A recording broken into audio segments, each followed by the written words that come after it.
बोले जयकारा बोल मेरे श्री गुरु महाराज की जय। बोलो श्री नगली निवासी भगवान की जय। बोलो श्री परमहंस दयाल महाराज की जय। बोलिए श्री पोसी निवासी भगवान की जय।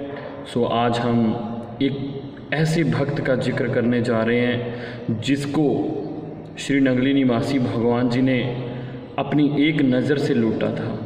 और कैसे लूटा था कि 12 दिन के लिए उनको समाधि अवस्था में बिठा दिया था, मतलब बेहोश हो गए थे वो। आज हम उस प्यारे भक्त जी का, प्यारे महात्मा जी का जिक्र करते हैं, सो आप सभी ज़रूर सुने। तो उनका पावन नाम, संतों वाला नाम है उनका स्वामी प्रेम रोशनानंद जी महाराज। और वैसे गुरु महाराज जी के पास आने से पहले उनका नाम है सरदार करतार सिंह जी। तो गुरु महाराज जी के पास जब वो आए, पहले वो स्वामी निजात्मानंद जी से मिले। श्री स्वामी निजात्मानंद जी श्री नगली निवासी भगवान जी का ही निज स्वरूप। तो जैसे ही स्वामी निजात्मानंद जी महाराज जी से मिले तो स्वामी निजात्मानंद जी ने उनको दीक्षा दी। और स्वामी जी से दीक्षा लेकर के स्वामी प्रेम रोशनानंद जी महाराज जी को उन्होंने बोला, ऐसा है एक एक श्वास को वेस्ट नहीं करना, मालिक के खाते में लगाना है एक एक श्वास।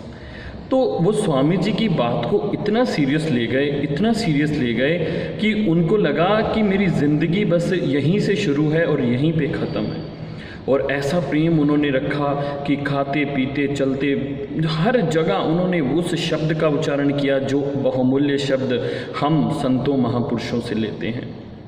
तो ऐसे ही बहुत सारी कमाई स्वामी प्रेम रोशनानंद जी महाराज जी ने करी। तो घर वालों ने बहुत तंग करना शुरू कर दिया, क्या रखा है इन चीज़ों में, और भक्त के जीवन में दुख ना आए तो ऐसा कभी हो ही नहीं सकता। तो स्वामी जी को बहुत कष्ट देते थे घर वाले। तो उसके बाद स्वामी जी ने जब अजपा जाप हम बोलते हैं, अजपा जाप का मतलब क्या होता है? अजपा जाप होता है जो जुबान से जपा ना जा सके। तो बाकी जो शब्द है वो जुबान के अधीन है, जो अजपा जाप है वो जुबान के अधीन नहीं है। ये मेरे स्वामी जी महाराज जी मुझे बताया करते थे। जो अजपा जाप का मतलब है जो जीभ से ना जपा जा सके, ये तो श्वासों की माला पे सिमरने वाला नाम है जो हमारे नगली निवासी भगवान जी ने हम सबको बताया है। तो आगे चलते हैं। एक बार श्री नगली निवासी भगवान जी चकौड़ी आश्रम में आ गए तो सरदार करतार सिंह जी को गुरु महाराज जी के स्वरूप के दर्शन करने का सौभाग्य मिला।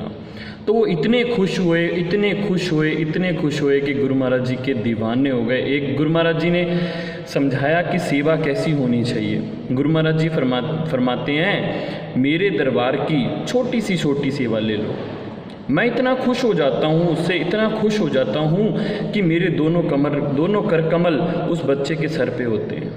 तो हम क्या सोचते हैं? हम ये सोचते हैं कि सेवा में हमें कोई बैठे हुए देखे, कोई ये कहे हाँ जी ये तो सेवा कर रहा है, कितना अच्छा बंदा है ये है। तो गुरु महाराज जी कहते हैं बड़ी सेवा लेने से अहंकार अंदर उत्पन्न होता है।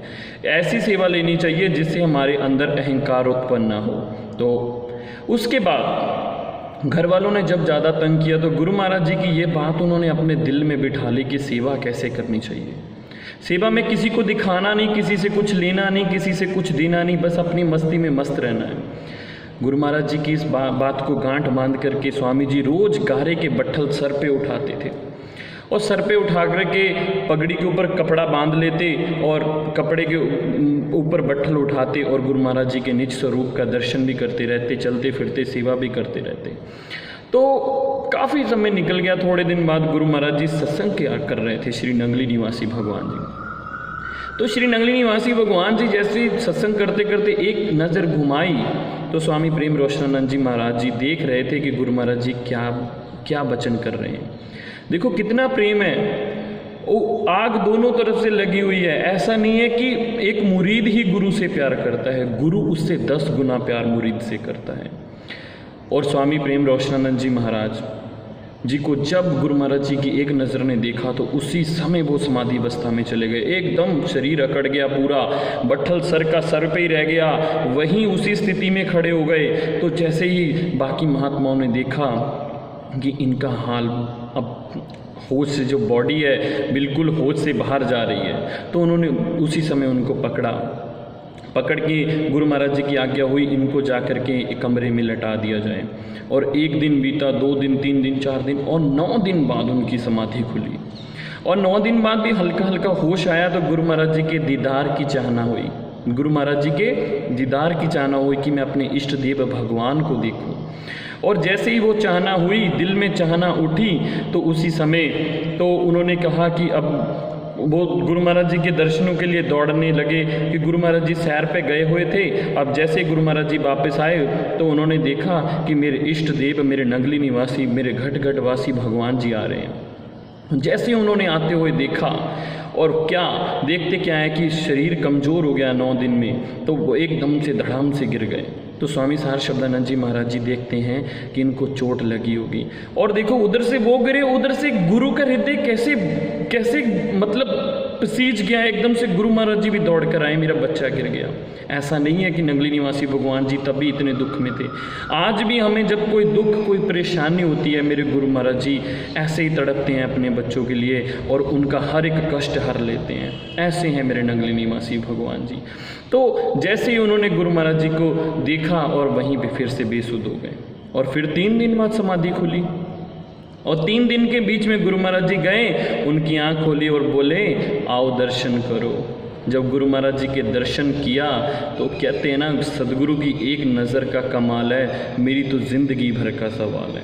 उन्होंने एक ही नज़र ऐसी करी, बस स्वामी जी फिर तो दुनियादारी के नहीं रहे, फिर तो ऐसी मस्ती में मस्त रहे, ऐसी अलमस्त फ़कीरी कमाई जिनकी मिसाल सारी दुनिया जानती है। मेरे को ये है कि आप ज़्यादा से ज़्यादा गुरु महाराज जी की इन लीलाओं को आगे से आगे बताएं, क्योंकि ना तो मैंने इस पे कोई ऐड ऑन कर रखा है, ना मुझे कोई, बस बाबा जी की सेवा है। आप सभी से विनती है, आप सभी को जो भी क्वेश्चंस होते हैं आप नीचे कमेंट्स में लिखो, अच्छा जो भी कमी है कृपा करके बताया करिए। और इससे क्या होता है, हिम्मत बढ़ती है कि हाँ बाबा जी के लिए और भी आगे हम करें। तो इसके लिए छोटा सा भजन। गुरु महाराज जी उस समय इस स्थिति को देख करके गुरु महाराज जी फरमाते हैं, ये चतुराई वालों का रास्ता नहीं है, ये चतुराई और बुद्धि वालों की मंजिल नहीं है, ये तो भोले भालों की मंजिल है, ये तो प्रेम की बातें हैं, उधो बंदगी तेरे बस की नहीं है। तो क्या कहना, हो सुखी लकड़ रही ना बे मैं सजना, जदों दी तेरे लड़ लग गई। हो सुखी लकड़ रही ना बे मैं सजना, जदों दी तेरे लड़ लग गई। हो तेरे इश्क दा पानी ऐसा पी लिया, हो बाबा इश्क दा पानी ऐसा पी लिया, माया वे मेरी जड़ लग गई, माया वे मेरी जड़ लग गई। बोलो श्री गुरु महाराज की जय। मिलेंगे नई वीडियो के साथ और तब तक के लिए जय सच्चिदानंद जी। बाबा जी सबको खुश रखें। और 10 जुलाई को श्री परमहंस दयाल जी हमारे इष्ट देव श्री दादा गुरु महाराज जी का निर्वाण दिवस है। सो आप अपने अपने घरों में 1-1 घंटे का सिमरन जरूर करना है उस दिन, और हो सके तो बाबा जी को अच्छा बना के अपने हाथों से भोजन का भोग लगाएं। और 1 घंटा तो सिमरन जरूरी है, क्योंकि सिमरन ही सबसे बड़ी ताकत है और वो उस दिन आप सभी ने करनी है। सो आगे मिलेंगे थोड़े दिन में और वीडियो के साथ। बोलो जयकारा, बोल मेरे श्री गुरु महाराज की जय।